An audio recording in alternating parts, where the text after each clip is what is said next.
Thank you, Lord. Thank you, Lord. Hallelujah. Hallelujah. Hallelujah. Isang pagpalang umaga po sa bawat isa. Isang maligayang bagong taon sa bawat lahat. Purihin ng Panginoon. Ngayong umaga po ay po yung ating morning devotion o pag-aaral ng salita ng Diyos. Pagbubulay ng kanyang mga salita dahil naniniwala po tayo na sa magitan po ng salita ng Panginoon, patuloy tayong bibigyan ng Diyos ng pag-asa, kagalakan. Kaya nga po, salamat sa Panginoon sa panibagong taon ng ating buhay paglilingkod. Mula po dito sa Talim Island, sa Distrito 8, kuya bumabati sa buong DFC o sa buong kapamilya ng ating grupo, lalo na po sa pamilya ng ating General Superintendent. Sa umaga po ito,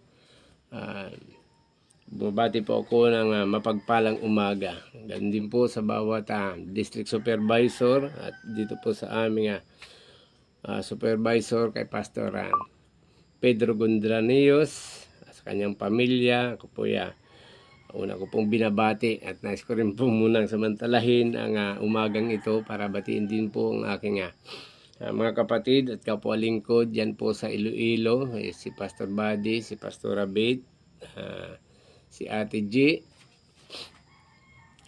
si Pastor Ruel, diyan sa mga kapatiran natin sa Iloilo. Isang mapagpalang umaga at maligayang bagong taon sa bawat isa sa atin. Salamat sa Panginoon. Ngayong umaga po, tayo po ay mag-aaral ng kanyang salita.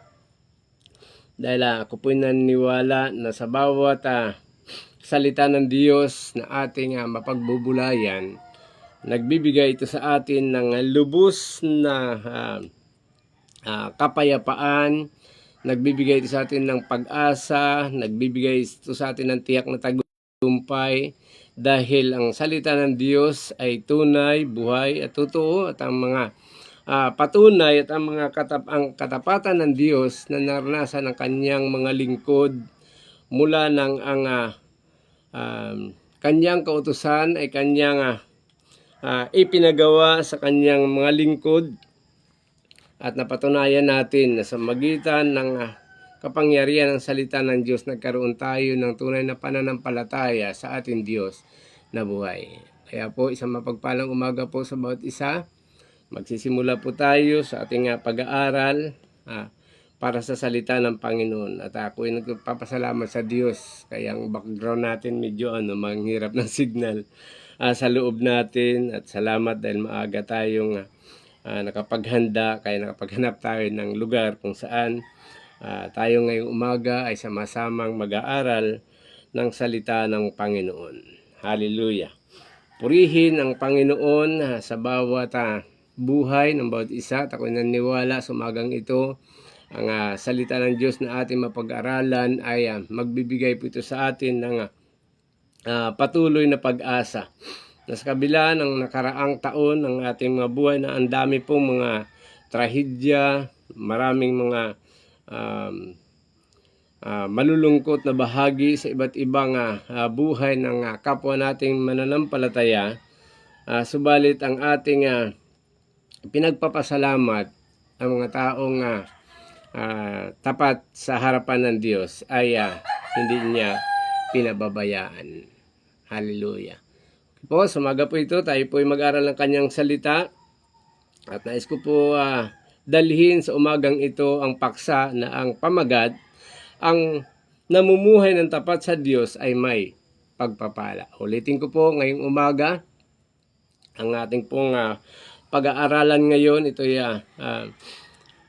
patunay, ito ay tunay na karanasan na ang taong tapat na namumuhay sa Diyos ay may pagpapala. At makikita po natin ang teksto natin na kumuha po tayo ng dalawang lingkod ng Panginoon na sa kanilang katapatan sa Diyos, naranasan nila ang pagpapalang kakaiba. Dahil kapag nangako ang Panginoon sa kanyang mga lingkod, tunay na siya'y tapat at dakila. At ang talata pong ating kukuhanin ngayon o ang karakter natin kukuhanin sa Biblia ay masupungan po natin sa buhay ni Job. Isa sa lingkod ng Panginoon at alam po natin ang kanyang buhay. Siya ay naging tapat sa Panginoon. Siya po yung una nating kukuhanan ng halimbawa. Dahil alam po natin sa aklat ni Job, chapter 2, verse 3 po, alam po natin na ang kwento nito. Na siya ay pinahintulutan ng Diyos na bigyan ng kalungkutan, ng kahapisan, ng kaaway ni Satanas. Pero makikita po natin dito, nang sabi po dito, sa chapter 2 ng Job, verse 3, nasubok mo na ba ang lingkod kong si Job? Tanong ni Yahweh.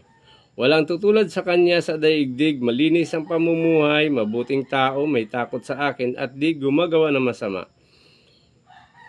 Ipinipinsala ko na siya sa iyo nang walang dahilan, gayunman natiling tapat siya sa akin. Yan po ang sinasabi ng banal na kasulatan. At puntan din po natin ang isa sa lingkod ng Panginoon na nabanggit at natala ang kanyang katapatan sa Diyos. Walang iba kundi si Haring Ezekias. Makita din po natin ang kanyang buhay at ang tagpo na kung saan nagkaroon po siya nito ng matinding problema o nakaramdam ng kalungkutan sa kanyang buhay. Subalit, dahil siya'y tapat sa Diyos, siya'y pinagpala ng Panginoon. Makita po natin ang talata na kuhanin natin. Alam naman po natin ang kwentong ito.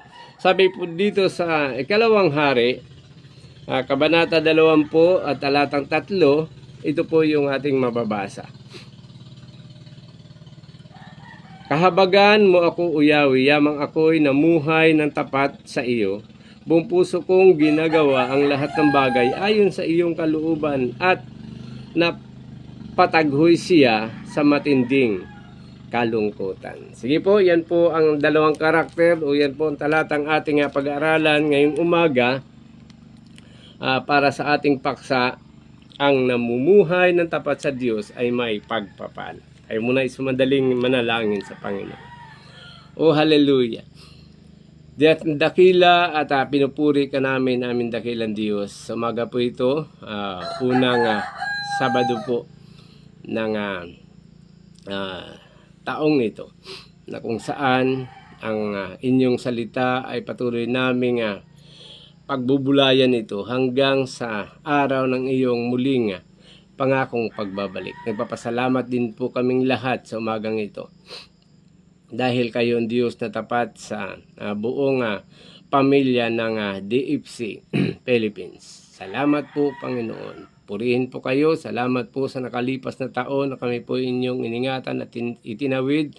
Lalo na po sa amin ang inyong mga lingkod na pinagkalooban niyo ng ministry o ng tungkulin upang manguna sa bawat iglesia sa iba't ibang dako ng Pilipinas at sa ibang bansa. Maraming salamat po at sa umaga po ito aking itinataas ang inyong mga salita, ang aming papaksain ngayong umaga.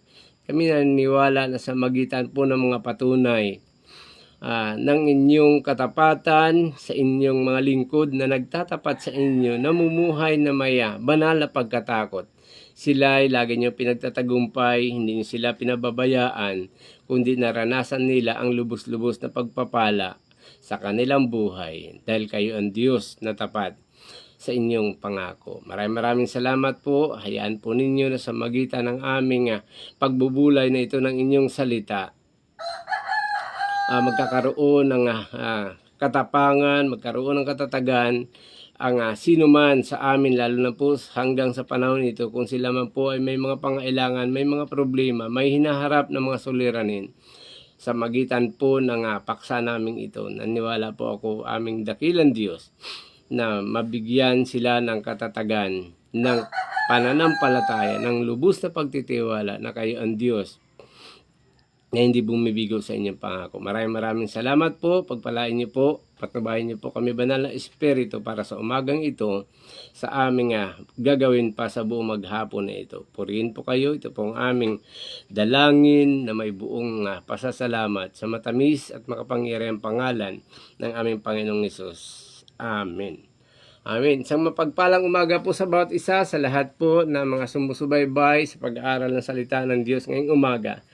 Nais ko lang pong ibahagi po sa inyo ang mga patutuo sa aking buhay paglilingkod. Subalit unahin po natin ang mga bagay na ito. Na yan, ito ay nagpapatunay.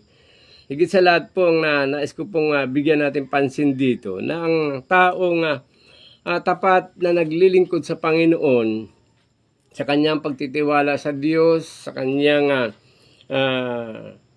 paglilingkod, ay may karapatan tayo o mayroon tayong kapayapaan na dumating man ang tagpo na kung saan nangangailangan tayo ng tulong, lalo na po kung nasa panahon tayo ng panganib. Mayroon po tayong kapayapaan, mayroon tayong katiyakan na lumapit at humingi ng tulong sa Panginoon. Tulad nga lang po ng tagpo ng saan si Haring Ezekias, alam po natin ang kwento na dumating sa tagpo ng kanyang buhay, ng kanyang lupang katawan ay nagkaroon ng matinding karamdaman hanggang siya ay pinapuntahan ng Panginoon sa kanyang lingkod na propeta upang ihanda ang kanyang sarili dahil siya po ay mamamatay na o ang kanyang lupang katawan ay nagkaroon na ng hangganan. Subalit dahil mayroon siyang katapatan sa Diyos na tumawag sa kanya at sa Diyos na nagbigay sa kanya ng buhay, naroon ang kanyang pakiusap. At yun po ang nais ko pong ibahagi sa atin sa umagang ito. Na kung tayo ay namumuhay ng tapat sa Diyos, ay may pagpapalang inaasahan. Kaya nga po, alam po natin ang tagpong iyon, nasabi po doon sa ikalawang hari, nais ko lamang po kasing maintindihan natin, na kung ang taong may katapatan sa lahat ng ginagawa ng kanyang buhay, alam po natin yun. Kaya nung siya ay nakiusap sa Panginoon, alam po natin na siya ay dumating sa kanya si alikod ng Panginoon, si Isaias, para siya po ay bigyan ng paghahanda. Kaya matapos nang nalaman niya ang bahaging ito, muli ko pong babasahin. Sabi niya dito, nung nalaman niyang binanggit ni Propeta Isaias ang kanyang kalalagayan, ng kanyang lupang katawan ay posibleng mamahinga na. Subalit sa atin, naniwala po tayo na ang kamatayan ng bawat lingkod ng Panginoon ay pinaghandaan. Itong nakaraang taon, marami tayong kapwa lingkod na sila ay binawi na ng Diyos ang hiram na buhay o ang ibig sabihin ng ating lupang katawan. Subalit naniwala tayo, pagkatapos ng kamatayan sa ibabaw ng mundo, sa buhay natin ito, may buhay na walang hanggang inihanda ang Diyos. Subalit habang tayo nabubuhay sa umagang ito, o sa panahon natin ngayon, nais ko pong ibahagi sa inyo ang mga bagay na hindi lamang ang inyong lingkod ang nakaranas, kundi mismo kumuha tayo ng patunay dito na mga karakter na malingkod ng Diyos na sila ay namuhay, na may katapatan sa Diyos at sila ay hindi pinabayaan kundi naranasan nila ang lubos-lubos na pagpapala. Kaya ito po yung isang bagay kasi bago pa po tayo sa pag-aaral nito ngayong umaga ay nag-iisip po tayo at naghahanda kung paano tayo magkakaroon ng bahagi para palakasin ang maraming mananampalataya na hanggang ngayon sila ay nakakaranas ng mga pagsubok. Subalit, alam po natin ang susi o ang pangako ng Panginoon ay tapat, tunay at totoo. Na kung tayo ay magkakaroon ng pagtatapat sa Kanya, ang bawat sitwasyon ng Kanyang mga lingkod o mga taong lumalapit sa Kanya ay Kanyang tinutugon. At siya ay dakila, siya ay makapangyarihan at may kakayanan siya sa lahat ng bagay. Kaya nga sabi po doon sa aklat ng Juan, ano man ang inyong hingin sa pangalan ng Panginoong Hesus ay ipagkakaloob sa inyo. Kaya ito yung ating kapayapaan. Tulad ni Haring Ezekias, na roon ang tagpo. Subalit mayroon siyang lakas ng loob para maniklod at humingi ng kahabagan mula sa Panginoon.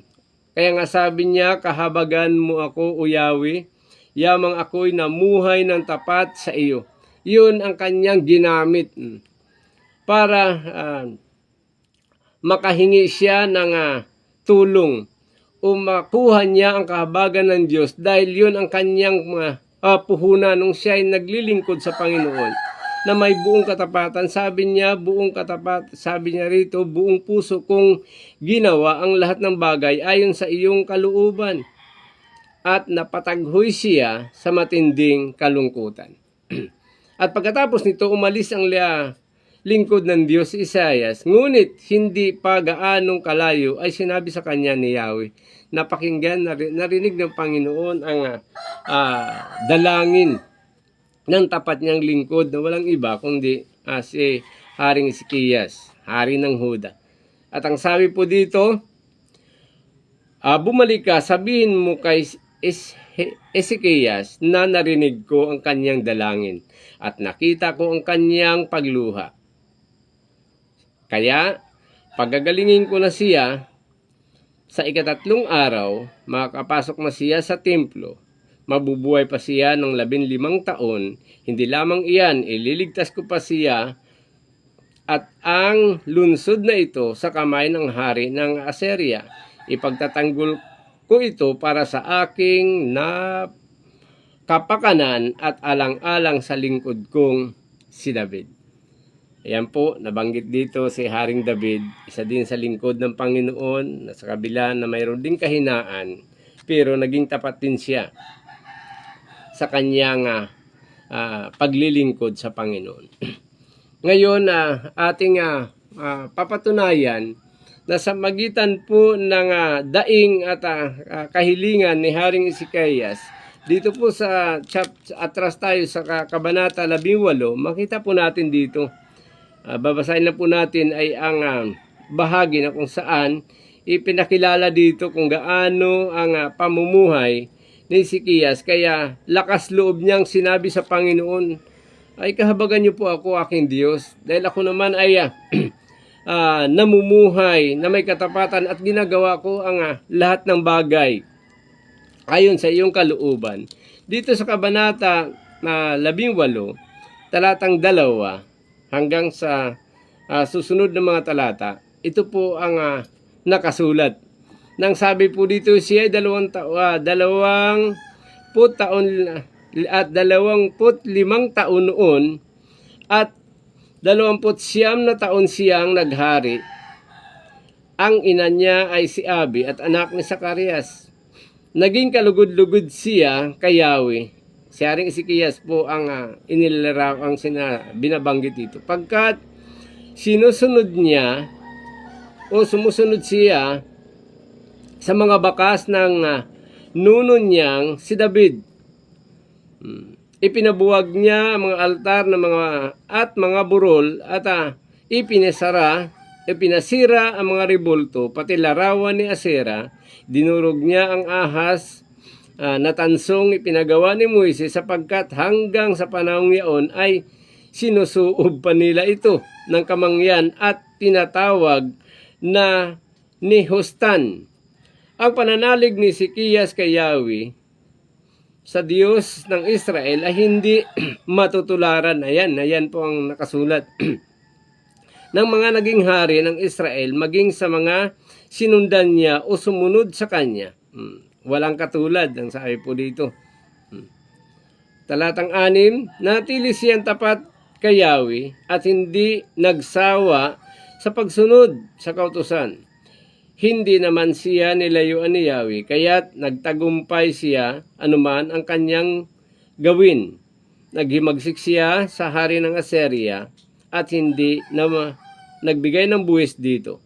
Nilupig niya ang mga Pilistiyo hanggang sa Gaza at sinakop ang lahat ng bayan sa paglilingkod sa paligid nito, maging malaki o maliit. Amen po. Yan po ang dahilan kung bakit naranasan ni Haring Sikiyas ang pagpapala dahil sa kanyang katangian na siya ay naglingkod sa Diyos ng may katapatan. Yung binasa natin doon kanina, alam na rin natin tungkol kay Job. Na siya ay ipinagmalaki ng Panginoon kay Satanas. Sa kabila na pinahinayaan ko, chapter 2 ng Job, verse 3 po yung simula at ang kwento pa doon sa simula nung kinausap, nakita niyang Panginoon si Satanas na naog balik doon at ang kanyang target ay si Job ay bigyan ng kalungkutan, subalit ipinagmamalaki ng Panginoon. At alam po natin ang ending ng kasaysayan ni Job. Sa kabila na matinding nararanasan niyang hirap sa kanyang sugat, sa nangyari sa kanyang pamilya, sa nangyari sa kanyang kayamanan, ngunit natuwa ang Diyos, nalugod ang Panginoon sa buhay ng kanyang lingkod na ito at siya ay pinagpala. Amen po. Kaya pinagmalaki niya kay Satanas. Isipin niya, nasubok mo na ba? Natisting mo na ba ang lingkod? Kasi, bakit ko po napaksa ang ganitong bagay? Marami po tayong karanasan sa mga nakaraang taon ng ating buhay paglilingkod. At ako'y nagpapasalamat dahil nung kami ay dumalo doon sa anniversary ng Antipolo, ang ating tagapagsalita noon si Mami Mars. At isang word ang aking natanggap doon at napag-unawa ng kinikwento ni Mami ng panahon na ang Pastora Leopoldo Masarido ay napakaraming karanasan. Sama ng loob kung iipunin sa loob bilang tao. Subalit ang sinasabi niya doon, tapat ang Diyos. Alam ng Panginoon ang lahat ng bagay. Ayan, kaya ang sinasabi doon, bahala ang Panginoon sa kanila. Tulad ng binabanggit, kaya isang bagay po, na sa ating paglilingkod na ito, alam po natin, alam na alam ng Panginoon. Sinasabi ng aklat ng Hebreo 4:13, lahat ng bagay ay walang makapagtatago sa Panginoon, walang lilingid sa Kanya, at sa Kanya tayong lahat ay magsusulit. Kaya ang mga naranasan natin na paglilingkod na ito, gaya ng mga nakaraang taon nga po ay nakaranas po tayo ng mga bagay na tayo na pagsalitaan, na pagbintangan. Hindi ko na i-discuss, pero dito ay napagbintangan tayo, nagkukurap ng hindi naman tayo may hawak ng kayamanan.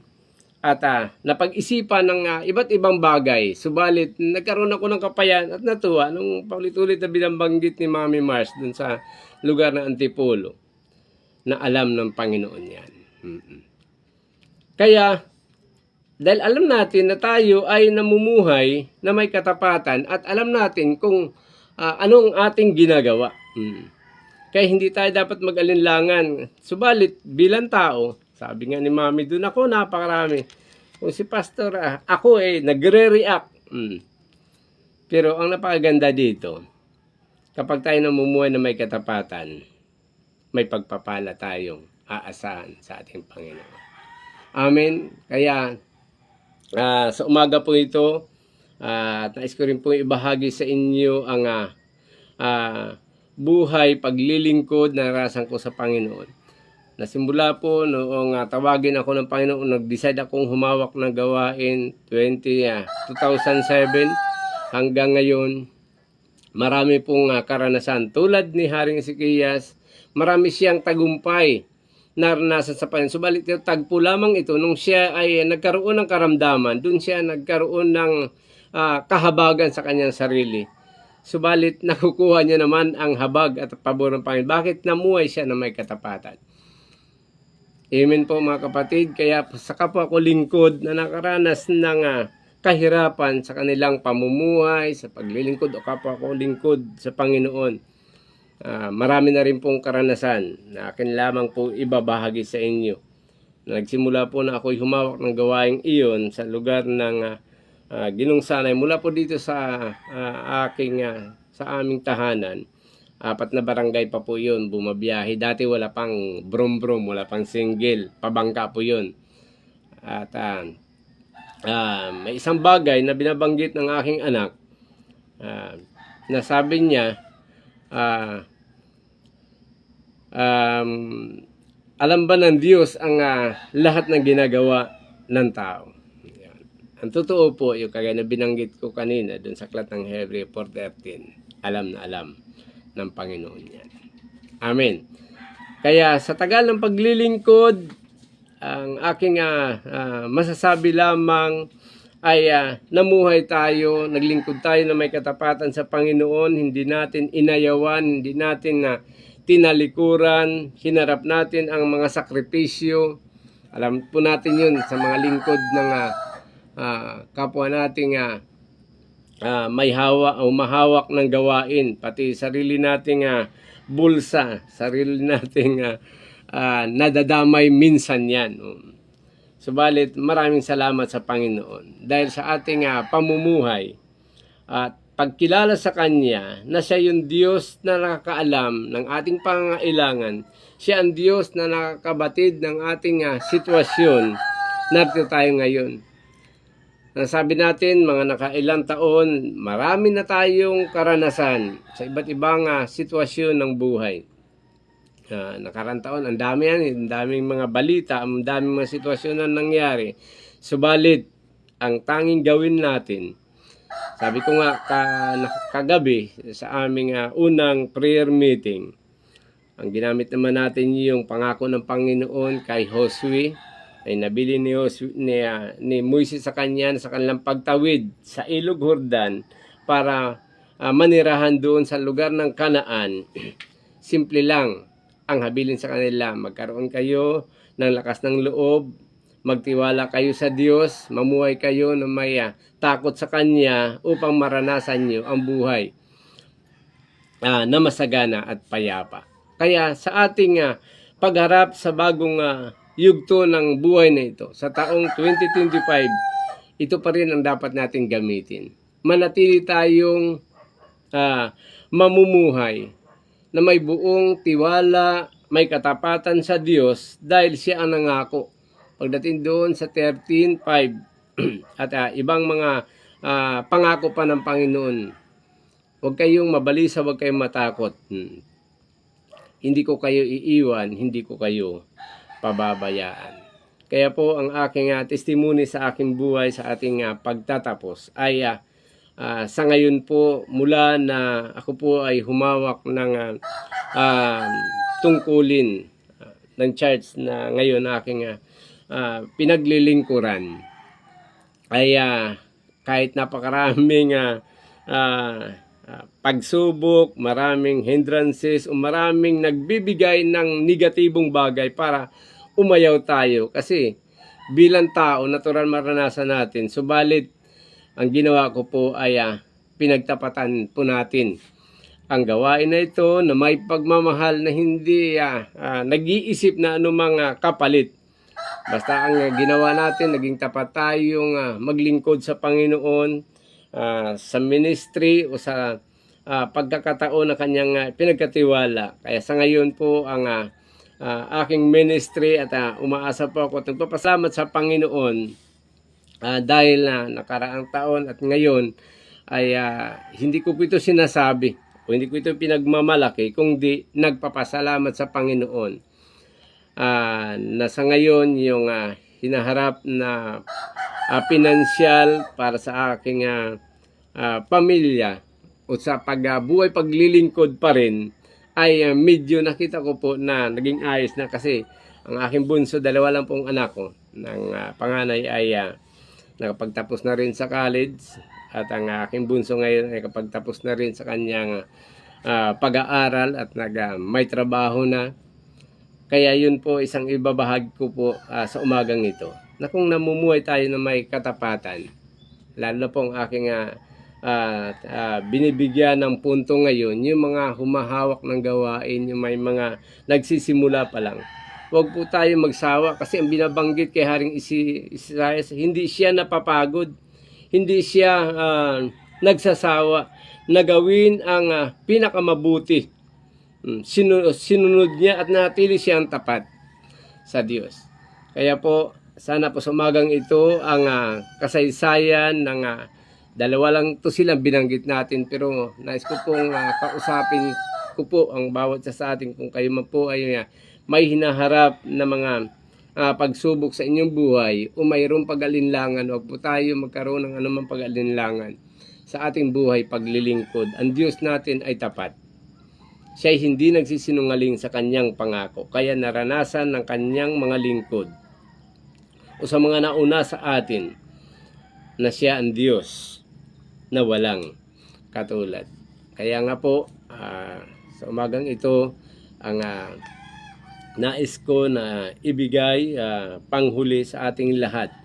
Tulad ng binabanggit ng salita ng Panginoon, mamuhay tayo na may katapatan sa Kanya dahil siya ay dakila. Tutumbasan din ng Diyos ng pagpapala ng buong katapatan ang bawat lingkod niyang nagtitiwala sa Kanya. Amen. Bakit? Dahil alam ng Panginoon ang bawat sitwasyon ng ating mga buhay. Kaya sa umagang ito, purihin ng Panginoon sa Kanyang mga salita sa buong maghapon at sa hinaharapan nating buhay sa taong ito, 2025, kung paano mayroong mga nakakatakot na pangyayari sa iba't ibang panig ng ating bansa, subalit hindi tayo dapat mabalisa. Tapat ang ating Diyos. Amen. Kung tayo tapat, pag may mga problema, may mga pangailangan, lalapit tayo sa Kanya tulad ng ginawa ni Haring Ezekias. Sa kabila na si Job ay pinagmalaki siya ng Panginoon kay Satanas, pero si Job nagkaroon siya ng lakas ng loob at nagpakumbaba sa Panginoon at sinabi, namuhay ako na may takot, namuhay ako na may katapatan sa inyo, kaya ako ngayon ay humihingi ng kahabagan mula sa inyo. At ano nangyari? Siya ay tinugon ng Panginoon. Kaya hindi tayo dapat mag-alinlangan sa anumang bagay na dapat nating ilapit sa Panginoon. Dakila at tapat ang Diyos na nangako sa Kanyang lingkod na kung tayo mamumuhay na may kabanalan, may takot sa Kanya, hindi niya tayo iiwan o pababayaan. Sulat po yan doon. Hindi siya iniwan ng Panginoon, si Haring Ezekias, hanggang sa kanyang huling buhay paglilingkod. Salamat sa Panginoon. Isang mapagpalang umaga po sa bawat isa. Tayo manalangin para sa umagang ito. Hallelujah. Wala naman po yata mga pre-requestan. Okay, salamat sa Panginoon. Sa lahat ng narito ngayon ay samahan niyo po kung lumapit sa Panginoon. Pasalamat tayo sa Panginoon sa umagang ito na ang Kanyang pag-iingat, ang Kanyang pagsama at ang pagpapala sa bawat pamilya, sa bawat ministry natin ngayong umaga ay atin pong mararanasan mula sa ating dakilang Diyos. Tayo manalangin. Hallelujah. Purihin po kayo aming dakilang Diyos. Nagpapasalamat po kami para sa umagang ito. Salamat po doon sa buhay ng inyong mga lingkod na naitala sa inyong banal na aklat. Tulad ng inyong lingkod na si Haring Ezekias. Namuhay siya na may katapatan. Kaya nung dumating ang tagpo na siya ay nangailangan ng inyong tulong at inyong habag, agad nyo siyang pinakinggan. Yan din po. Si Job na namuhay na may katapatan sa inyo. Naisulat ang kanyang buhay pagtatapat sa inyo at siya ay inyong pinagpala. Kaya Ako'y naniniwala, Ama, sa oras na ito, kung sino man po sa aming mga kapatid na nakakaranas ng iba't ibang problema, kung kami ay tapat lamang sa inyo, may karapatan kaming lumapit, manalangin sa inyo, dahil kayo ang Diyos na dumirinig ng panalangin ng inyong bayan. Kaya maraming salamat po, at aking dalangin po ang pagpapala ninyo sa bawat isa sa amin, lalo po sa mga kapatid namin naglaan ang kanilang panahon upang makinig ng inyong mga salita sa umagang ito. Dalangin ko po maranasan namin ang inyong pag-iingat, ang inyong pagpapala. Salamat po, at aking dinadalangin kung sino man po sa mga lingkod ninyo ngayon, sa kapwa ko lingkod na may mga karamdaman, sa oras na ito, dalangin ko po maranasan nila ang kagalingan mula sa inyo. Ganun din po, maranasan din po ng bawat mga lingkod ninyo kung sila po ay nasa biyahe ngayon. Ang inyong pag-iingat, ang inyong makapangyarihang kamay ang siyang gagabay sa kanila, sa kanilang pagbiyahe, hanggang makarating sila sa lugar ng kanilang patutunguhan. Maraming salamat po, Panginoon. Pinapatuloy po namin pinagkatiwala sa inyo ang aming buhay sa buong maghapon na ito. Dahil kayo ang Diyos na makapangyarihan. Kayo ang Diyos na walang katulad. Salamat po. Pagpalain niyo ang umagang ito. Pagpalain niyo ang bawat isa. Ito pong aming sama-samang pananalangin na may pasasalamat sa pangalan ng aming Panginoong Hesus. Ang lahat magsabi ng Amen. Sa mapagpalang umaga po sa bawat isa mula po dito sa Talim Island, sa Distrito 8, maranasan natin lagi ang pagsama at ang pag-iingat ng ating dakilang Diyos. Purihin ang Panginoon. Amen. Amen.